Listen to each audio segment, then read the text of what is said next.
À l'automne 1888, dans le quartier de Whitechapel à Londres, une série de meurtres atroces va donner naissance à la légende du criminel le plus célèbre de tous les temps, Jack l'Éventreur. Un tueur en série qui a frappé dans les rues sombres de l'East End, mutilant ses victimes avec une brutalité inouïe, et laissant derrière lui une énigme jamais résolue depuis plus d'un siècle, alimentant des milliers de livres, de films, d'enquêtes et de théories en tout genre. Whitechapel, à cette époque, est un quartier d'enfer. Pauvreté extrême, prostitution omniprésente, alcoolisme, crime, insalubrité. Un terrain idéal pour un prédateur, et c'est là que le 31 août 1888, le corps de Mary Ann Nichols, une prostituée de 43 ans, est retrouvé dans les ruelles. La gorge tranchée, l'abdomen éventré, des organes manquants. Une violence qui dépasse de loin les crimes habituels de la misère londonienne.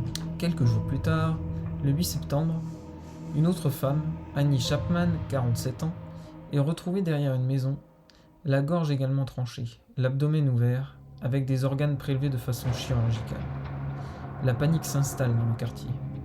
Les journaux s'emparent de l'affaire et la police commence à comprendre qu'un tueur rôde dans les ruelles étroites de Whitechapel.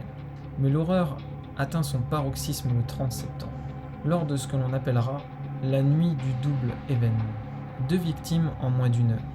Elizabeth Stride, dont la gorge est tranchée, mais sans mutilation, peut être interrompue par l'arrivée d'un témoin.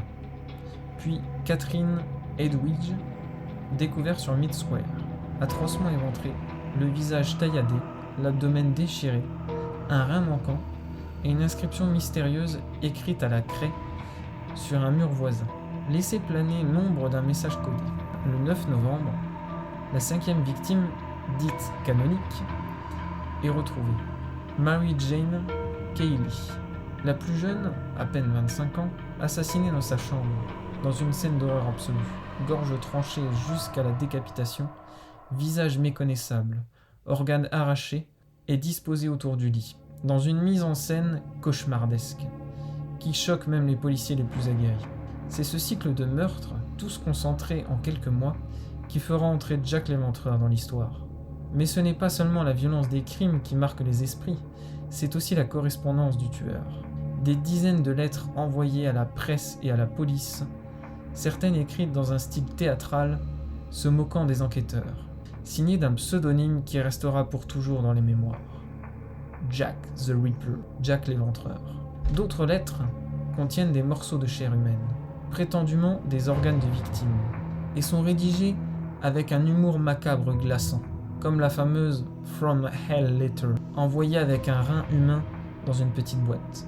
L'enquête policière est colossale, des centaines de suspects sont interrogés, des patrouilles renforcées dans Whitechapel. Mais la misère, la densité du quartier et la nuit londonienne protègent le tueur, qui disparaît dans la foule comme un fantôme.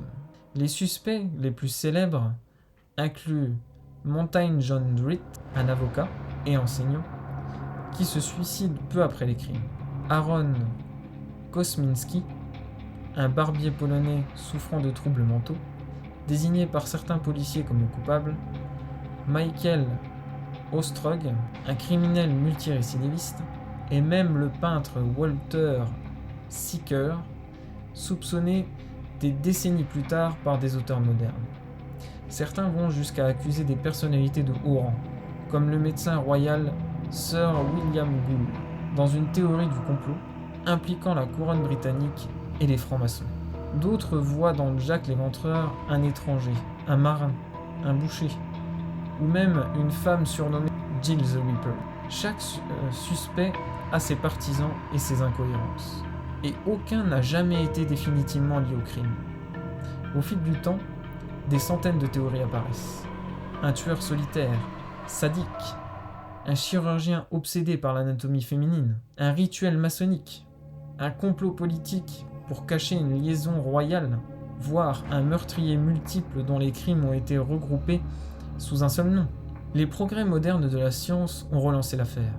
En 2014, une analyse ADN sur un châle attribué à Catherine Edowie aurait pointé Kosminski comme suspect. Mais les résultats sont contestés, car la chaîne de conservation des preuves est douteuse. et la contamination est probable. Et ainsi, plus de 130 ans plus tard, le mystère reste entier. Ce qui fait de Jack l'Éventreur une figure aussi terrifiante, ce n'est pas seulement la cruauté de ses meurtres, mais l'aura qu'il a laissée. Un fantôme dans le brouillard de Londres, un monstre cultivé qui écrivait des lettres à l'encre rouge, un homme qui a défié la plus grande police du monde et qui n'a jamais été pris. Aujourd'hui encore, Whitechapel attire des milliers de curieux. Des visites guidées retraçant le parcours sanglant du tueur. Des passionnés qui scrutent les archives à la recherche du moindre indice. Et des écrivains qui tentent d'apporter une réponse. Mais peut-être que la vérité ne sera jamais connue. Et que c'est justement ce mystère qui rend Jack l'Éventreur éternel. Un assassin qui a transformé la peur en légende. Et qui, plus d'un siècle après, continue de hanter les nuits brumeuses de Londres et l'imaginaire collectif du monde entier.